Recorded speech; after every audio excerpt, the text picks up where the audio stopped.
ప్రస్తుతం మనం నేపాల్కి సంబంధించిన అంశాన్ని చూడబోతున్నాం. నేపాల్ ఘటనపై మొత్తం ప్రపంచం అంతా మాట్లాడుకుంటూ ఉంది. అంతేకాదు నేపాల్ మనకి పొరుగు దేశం. మనకి పొరుగు దేశాల్లో ఇది మూడవ ఘటన. శ్రీలంకలో మనం ఇంతకుముందు చూసాం, బంగ్లాదేశ్లో చూసాం, ఇప్పుడు నేపాల్లో తిరుగుబాటు చూస్తూ ఉన్నాం. ఇలాంటి పరిస్థితులు రేపు భారతదేశం లాంటి దేశాల్లో వస్తే పరిస్థితి ఏంటి అనే విషయం గురించి పెద్ద ఎత్తున చర్చ జరుగుతుంది. ఎందుకంటే అవి మన పొరుగు దేశాలే కాబట్టి. ఈ విషయంపై ఇప్పుడు మనం చర్చించబోతున్నాం.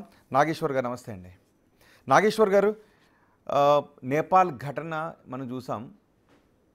సోషల్ మీడియాపై బ్యాన్ విధించడంతో తలెత్తిన నిరసన ఆ దేశ పాలకుల అవినీతిపై నిరసనగా మారింది. మొత్తం అక్కడ అట్టుడిగిపోయింది. ఇప్పుడు ప్రధానిగా ఎవరు నియమించాలో తర్జన భర్జన పడుతున్నాయి. ఏకాభిప్రాయం సాధించే విషయంపై వాళ్ళు మాట్లాడుకుంటూ ఉన్నారు.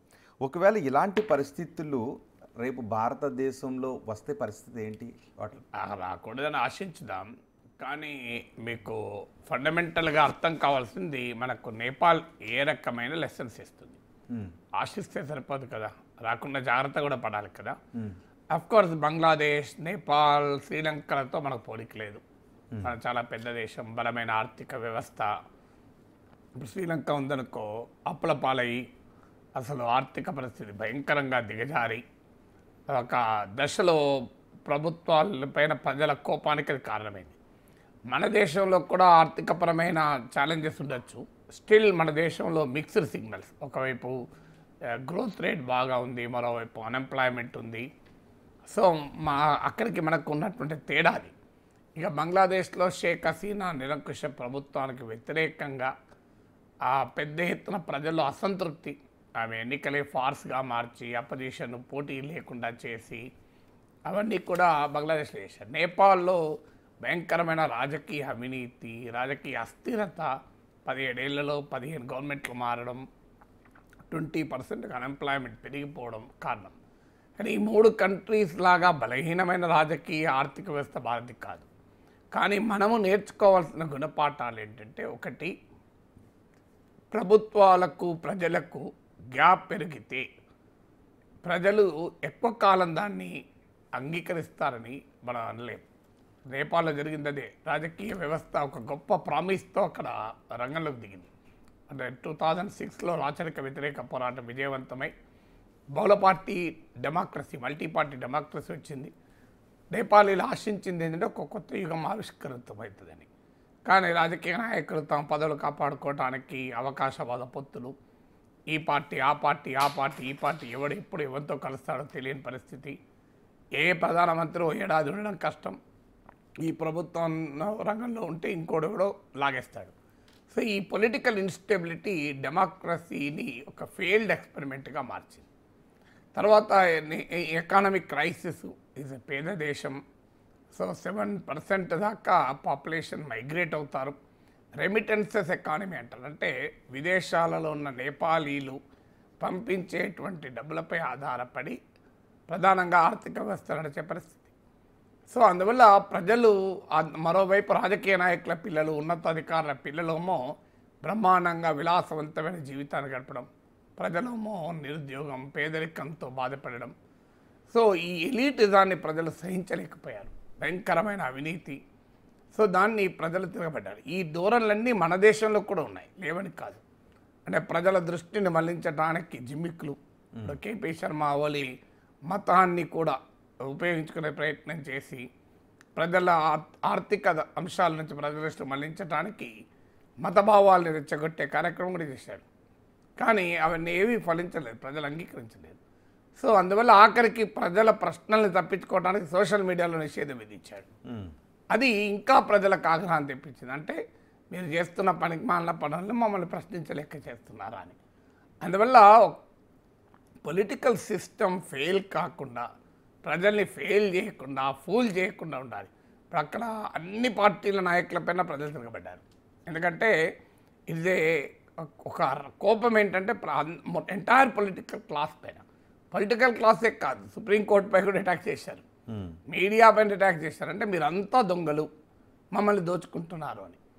సో ఈ ట్రెండ్ ఎప్పుడైతే అంటే ప్రజలు రాజకీయ వ్యవస్థతో, రాజ్యాంగ వ్యవస్థలతో సంతృప్తి చెందకపోతే అంబేద్కర్ హెచ్చరిస్తాడు, ఆ ప్రజలే ఆ రాజ్యాంగాన్ని చిదిమి వేస్తారు, చెరిపి వేస్తారని హెచ్చరించాడు.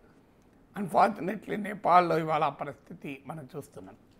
సో అందువల్ల అక్కడ ప్రజలు రాజకీయ వ్యవస్థకు మధ్య ఉన్న గ్యాప్ ఏంటో అనేది మనకు ఒక ఇండికేటర్. రెండవది, రాజకీయ అవినీతిని ఒకే తాను ముక్కలుగా రాజకీయ పార్టీలు దొంగలు ఊర్లు పంచుకున్నట్టుగా ఉంటే ప్రజలు అంగీకరించడానికి సిద్ధంగా లేరు అనేది కూడా ఒక ఉదాహరణ. మూడవది, ప్రజల్లో ఉండేటువంటి ఆగ్రహావేశాలని నిర్బంధంతో అణచివేయలేవు, ప్రజల స్వేచ్ఛల్ని హరించడం ద్వారా అణచివేయలేవు అనేది కూడా ఒక ఉదాహరణ. మీకు బంగ్లాదేశ్లో కూడా అదే కనబడింది. మీకు అక్కడ కూడా విద్యార్థులు తిరగబడ్డారు. శ్రీలంకలో రాజపక్షల్ని వాళ్ళ కుటుంబ అవినీతి, మన దగ్గర లాగానే రాజకీయ కుటుంబాలు దశాబ్దాల పాటు. ఇప్పుడు బంగ్లాదేశ్ పరిస్థితి షేక్ హసీనా కుటుంబం, ఖాలిదా జియా కుటుంబం. సో మీకు శ్రీలంకలో కూడా రాజపక్షల కుటుంబం. సో రాజకీయాల్ని తమ కుటుంబ ఆస్తులుగా పార్టీలను మార్చి కుటుంబ రాజకీయాలతో కుటుంబాలే బాగుపడుతుంటే ప్రజలు తిరగబడకుండా ఎంతకాలం ఉండగలరు దానికి ఒక ఉదాహరణ. అందువల్ల రాజ్యాంగబద్ధమైన పాలన ఫెయిల్ అయితే జరగబోయే పరిణామాలు ఏంటి అని అందుకే చీఫ్ జస్టిస్ ఈ మధ్య హెచ్చరించని మీరు గమనించుంటారు. నేపాల్ పరిణామాలు చూస్తే మన రాజ్యాంగం పైన గౌరవం పెరుగుతుంది. రాజ్యాంగ వ్యవస్థలలో ఏదైనా ఒకటి విఫలమైతే సుప్రీంకోర్టు చూస్తూ ప్రేక్షక పాత్ర పోషించలేదు అని హెచ్చరించాడు. అందువల్ల we have to learn the lessons from electoral democracy. ప్రజలకు సంతృప్తి పరచనప్పుడు ప్రజలు తిరగబడతారు. సో ఎంతకాలం అని నేను వాపలే. అందులో ఇది ఒక ఆధునిక యుగం. ఈ యుగంలో ఒకప్పట్లాగా మీడియాను కంట్రోల్ చేసి, నరేటివ్ను కంట్రోల్ చేసి, పబ్లిక్ ఒపీనియన్ కంట్రోల్ చేసి మేము చెప్పిందే వేదం అనుకుంటే సాధ్యం కాదు. ఇవాళ ఒక స్వేచ్ఛాయుతమైనటువంటి సోషల్ మీడియా ప్రపంచం వచ్చింది. ప్రజలు స్వేచ్ఛగా విశృంఖలతో ఉండొచ్చు, పనికిమాలిన లక్షణాలు చాలా ఉండొచ్చు. కానీ అదే సమయంలో ప్రజలు స్వేచ్ఛగా భావాలు వ్యక్తం చేసేటువంటి స్వభావం కూడా అందులో ఉంది. అందుకే ప్రజలు తమ మీకు ఒకవైపు prominent social media site Facebook, Twitter, X, అలాగే యూట్యూబ్ వీటన్నిటి బ్యాన్ చేసిన టిక్టాక్లోనో లేకుంటే మరో దాంట్లోనో ప్రజలు తమ భావాల్ని వ్యక్తం చేశారు. ప్రజలు ఏకమై తిరగబడ్డటువంటి పరిస్థితి కూడా మనం చూస్తున్నాం. అందువల్ల Nepal should be a lesson for అస్.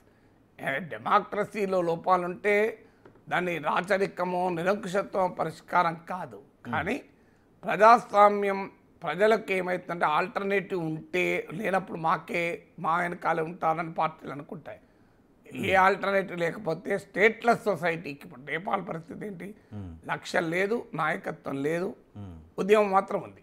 అంటే ప్రజల ఆకాంక్షలు లెజిటిమేట్, ప్రజల కోపం న్యాయబద్ధమైంది, ధర్మబద్ధమైంది. కానీ వాళ్ళ ముందు పరిష్కారం ఏంటో తెలియదు. అందుకే ఇప్పుడు మీరు మొదట్లో అన్నారు చూడండి, అయోమయ పరిస్థితి ఏంటి అని. అయోమయ పరిస్థితికి కారణం ఏంటంటే ఒక ఆర్గనైజ్డ్ పొలిటికల్ బ్యాటిల్ లేకుండా పోయింది. అందువల్ల ఇంకా ప్రమాదకరం వాస్తవానికి అది ఇప్పుడు రాచరికం లాంటి శక్తులకు బలాన్ని ఇస్తుంది. ఇప్పుడు మన దగ్గర కూడా ప్రజల మౌలిక అంశాలను పట్టించుకోకుండా ప్రజల్ని మతం పేరిటో మరో దాని పేరిటో భావోద్వేగాలు రెచ్చగొట్టి అధికారులకు వస్తూ ఉంటారు. కొన్ని కుటుంబాలే కోట్లు పడగలెత్తుతారు. ఇప్పుడు భారత రాజకీయ వ్యవస్థ మొత్తం తీసుకుంటే ఒక 20-30 కుటుంబాలు ఉంటాయి. సో అది స్టేట్ అండ్ స్టేట్ లెవెల్.